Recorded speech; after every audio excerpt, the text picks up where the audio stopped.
নমস্কাৰ, মই জুবিনৰ খুৰা কৈছোঁ। তো ভিডিঅ' ভাল লাগিলে শ্বেয়াৰ কৰিব, লাইক কৰিব, কমেণ্ট বক্সত কমেণ্টছ কৰিব। হয়, আজি মই জুবিনৰ খুৰা হিচাপে মই আপোনালোকক নকওঁ যে আপোনালোক ছাবস্ক্ৰাইব কৰিব লাগে বুলি। সেইটো আপোনালোকৰ বিবেকে যি ভাবে তেনেকৈ আপোনালোকে কৰিব, তাত মই ক'বলৈ একো নাই।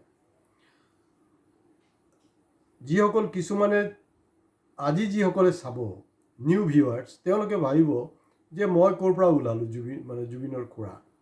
যদি এয়া জানিবলৈ আছে তেতিয়াহ'লে জুবিনৰ মৃত্যুৰ সংবাদ বা হত্যাৰ সংবাদ আহি পোৱাৰ লগে লগে মই যোনটো এপিছ'ড কৰিছোঁ সেই এপিছ'ডটো আপোনালোকে চাওক, তেতিয়া গম পাব যে মই কেনেকৈ জুবিনৰ খুৰা।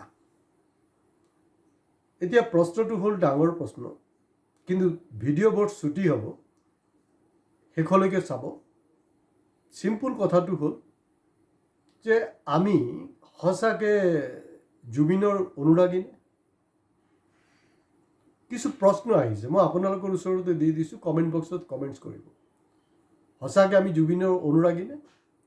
কাৰণ আমি জুবিনৰ অনুৰাগী হোৱা হ'লে অসমত কিন্তু যোৱা 3টা দিন জবৰদস্ত ভাংচুৰ হ'বলৈ আছিলে, যাক হিন্দীত কি বুলি কয়, তোৰ-ফোৰ বা আমাৰ চিধা হিচাপত ভাংচুৰ হ'বলৈ আছিলে। হৈছে জানো? নাই হোৱা। হয়, ক'ৰবাত অলপ সৰু সুৰা কিবা এটা ঘটনা হৈছে, সেইটো বেলেগ কথা। কাৰণ জুবিন সি ছিষ্টেমত চলি থকা নহয়, সি বৰ উৎপাতীয়া। মই যিমানটো তাক জানো, উৎপাতীয়া হয়। তো জুবিনৰ ফলোৱাৰ্ছ যিমান উৎপাতীয়া হ'ব লাগিছিলে সিমান কিন্তু উৎপাত কৰা নাই। তো কমেণ্ট বক্সত আপোনালোকেহে কমেণ্টছ দিব যে আপোনালোকে সঁচাকৈ অনুৰাগী হয় নে নহয়। ইয়াত দুই এটা প্ৰশ্ন মই আপোনালোকৰ ওচৰলৈ এৰি দিছোঁ। 1 নম্বৰ হ'লগৈ যে জুবিন সৰুতে উৎপাতীয়া আছিলে। মই নিজেও কিন্তু উৎপাতীয়া আছিলোঁ। মই উৎপাতীয়া নাছিলোঁ তেনেকুৱা নহয়। মই আপোনালোকে নাভাবিব যে মই বৰ শান্ত নহয়, ময়ো উৎপাতীয়া আছিলোঁ। কিন্তু পৰিস্থিতি পৰিৱেশে মোক অলপ শান্ত কৰিছে। কিন্তু কেতিয়াবা কি হয়, মোৰ খঙো উঠি যায়। উৎপাত নকৰোঁ বাৰু, কিন্তু খং উঠে। তো যি উৎপাত হ'ব লাগিছিলে হোৱা নাই। আৰু যোৱাকালি এপিছ'ড কোনোবা যদি চোৱা নাই আপোনালোকে চাব। আমিবোৰ আচলতে আৱেগিক, অসমীয়া যে আৱেগিক, অসমীয়া যে আঞ্চলিকতাবাদত বিশ্বাস কৰে, সেইটো কিন্তু আজি অসম বা ভাৰতবৰ্ষ নহয়, গোটেই বিশ্বই কিন্তু আজি সেইটো বস্তুটো দেখিছে। গোটেই বিশ্ব দেখিছে। কাৰণ 10 লাখতকৈ অধিক মানুহ ওলাই যোৱা জুবিনৰ শেষ যাত্ৰাত। তো গতিকে সেইটো কম নহয়। মানে ৱৰ্ল্ডৰ টপ, মানে আমাৰ হাতত এই মুহূৰ্তত যি তথ্য আহি পাইছে তাৰ মাজত জুবিন গাৰ্গৰ যদি গোটেই হিচাপটো আমি চাওঁ, এতিয়ালৈকে 4 নম্বৰ। আৰু যদি আমি আকৌ যদি চালি জাৰি চাওঁ, গোটেই হিচাপটো লোৱা যায়, তেতিয়াহ'লে কিন্তু তেওঁৰ যি এই যে যাত্ৰা, সেই শেষ যাত্ৰাত কিন্তু যি জমায়েত হ'ল, যি স্বতঃস্ফূৰ্তভাৱে মানুহবিলাক ওলাই আহিল, এয়া কিন্তু 3 নম্বৰ হোৱাৰো সম্ভাৱনা আছে। সম্ভাৱনাক আমি নুই কৰিব নোৱাৰোঁ। আমি আৱেগিক, সেইটো কাৰণে এনেকুৱা হৈছে। কিন্তু আমি ভাবি আছোঁ যে আমি জাতীয়তাবাদী, আমি আৱেগিক অসমীয়া, আমি ভাবি আছোঁ নিজকে আমি জুবিনৰ অনুৰাগী। কিন্তু যদি খুব বেছি আপুনি নিজকে চালি জাৰি চায় যে যোৱা 3টা দিন একচুৱেলি আমি কি কৰিলোঁ, তেতিয়াহ'লে আপোনালোকে জিষ্ট এইটোৱে পাব যে আমাৰ যে আৱেগ, আমাৰ যি অনুভূতি, সেইটোক কিন্তু যি ৰাষ্ট্ৰযন্ত্ৰ, যি শাসকীয় দল, তেওঁলোকে বহুত হিচাপত, বহুত কেলকুলেশ্যনত, যাক আমি ছ'চিয়েল ইঞ্জিনিয়াৰিং বুলি কওঁ, যাক আমি এডমিনিষ্ট্ৰেটিভ টেকনিক বুলি কওঁ, ৰণনীতি, সেই হিচাপে কিন্তু আমিও তাতকৈ সোমাই গৈছোঁ। মই প্ৰথম মানে মই এটা বস্তু খং সেইবিলাকৰ কাৰণে উঠে। এতিয়া চবেই জ্ঞান দি আছে, আৰু এই খাৰু পিন্ধা একজন ইউটিউবাৰ আছে। মই কোৱাৰ পিছত তেখেতে কৈ আছে যে এইবিলাক CBI TBI নহয়, সুপ্ৰিম কোৰ্টৰ চিফ জাষ্টিছ যি ক'ব লাগে। আৰে প্ৰভু, তুমি তোমাৰ ইউটিউব চলাই থকা, যি খুচি কোৱা, বকা। TRPৰ কাৰণে তোমাৰ কিমান লাখ কিমান কোটি ছাবস্ক্ৰাইবাৰ লাগে, মোৰ নালাগে। মোৰ ছাবস্ক্ৰাইবাৰ কম হওক, মোৰ ভিউৱাৰ্ছ কম হওক, কিন্তু চলি থাকক, মই সেইটো বিচাৰি আছোঁ।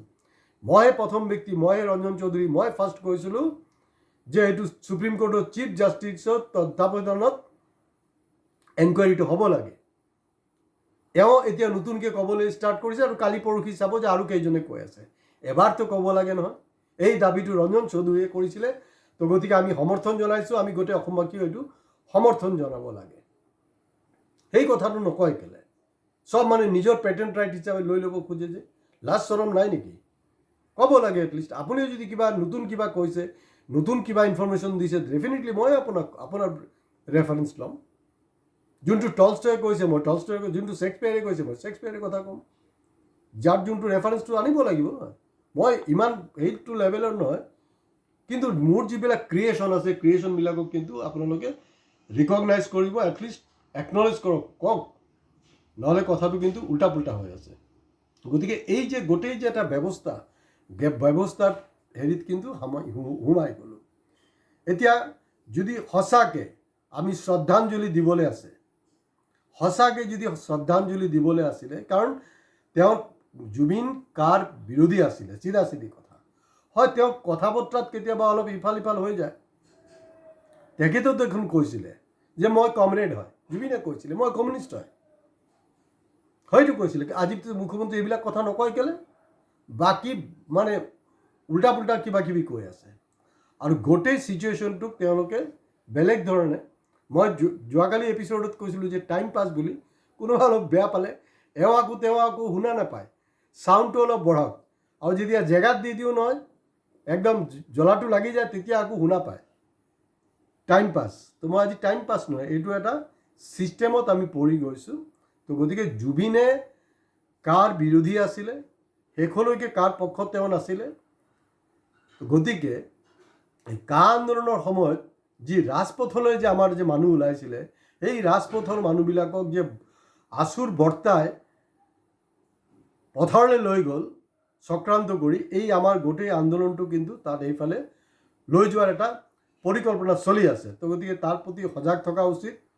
আৰু এইটো ইণ্ডিয়া নহয়, ইণ্টাৰনেশ্যনেলি যদি আপোনালোকে অলপ চায়, আমি এটা কাম কৰিব পাৰোঁ যে এই যে কথা বতৰাবিলাক ওলাইছে নহয়, CID এনকুৱাৰী, অমুক তমুক কিবা কিবি আগৰম বাগৰম, সেইবিলাক কোনো যুক্তি নাই।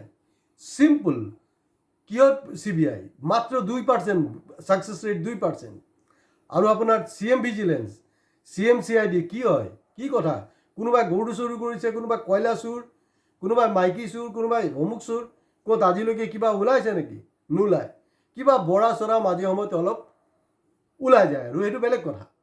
সেইবিলাকৰ কাম নাই, তাৰো ষ্টৰি বেলেগ। মই এইবিলাকো কৰি থাকিম অহা দিনবিলাকত, কাৰণ বন্ধ নকৰোঁ মই। এটাৰ পিছত এটা এপিছ'ড আমাৰ আহি থাকিব, ফালিম, এটা এটাকৈ ফালিম।